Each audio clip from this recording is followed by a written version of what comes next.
Mas eu Qual achei... que era a fala? Que ele fala assim, né? Tem uma cena que caiu que o Natan, ele tá querendo mostrar uma coisa que ele preparou. E aí o Fausto adverte ele dizendo, olha, você não é o roteirista, isso é o trabalho do nosso concorrente, né? O roteirista é Deus, no caso. O seu trabalho é de diretor de cena, contra-regra, figurinista, o diabo, qualquer coisa que te faça perverter o que foi escrito.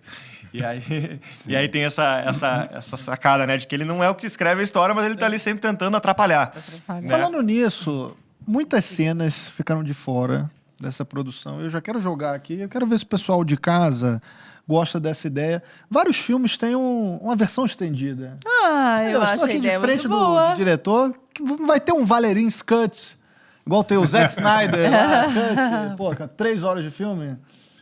Então, o pessoal pergunta, nessa... eu tô pensando nisso ainda, cara. Assim, a gente cortou bastante coisa. Assim, quando a gente gravou o filme, ele ia ser uma série. Isso é uma curiosidade interessante. Porque começou com as sketches, depois foram vendo episódios. Inclusive, ele é dividido ali em capítulos. A gente criou títulos para aqueles capítulos, porque eram episódios antes.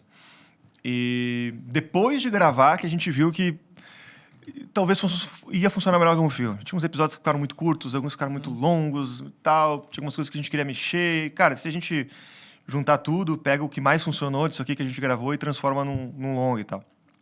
E aí virou um filme. Teve que mudar muita coisa, a gente teve que regravar algumas coisas para isso funcionar.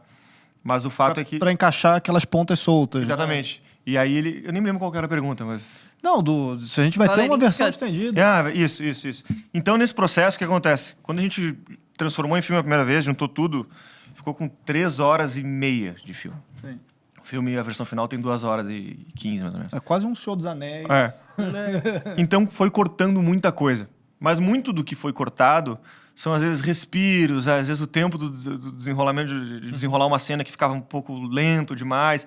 Então, não são necessariamente coisas de conteúdo, assim, que trazem uma nova perspectiva para a história. A maior parte delas.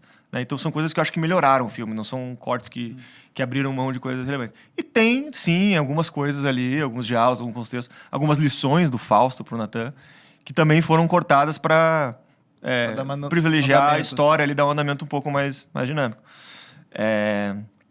Mas vamos então, pensar, assim, dá pra pensar, fazer. Eu acho que já tem coisa demais ali. Eu acho que já tem coisa demais, né? Não sei se cabe. O Fausto, ele tá meio Fausto já. O Malê já tá ganhando aí, ó. Liberar o ouro, tá vendo? Porque o Malê é o cara do cortar. Tem que diminuir, tá longo. Então eu tô falando aqui, tô sentindo uma pressão aqui.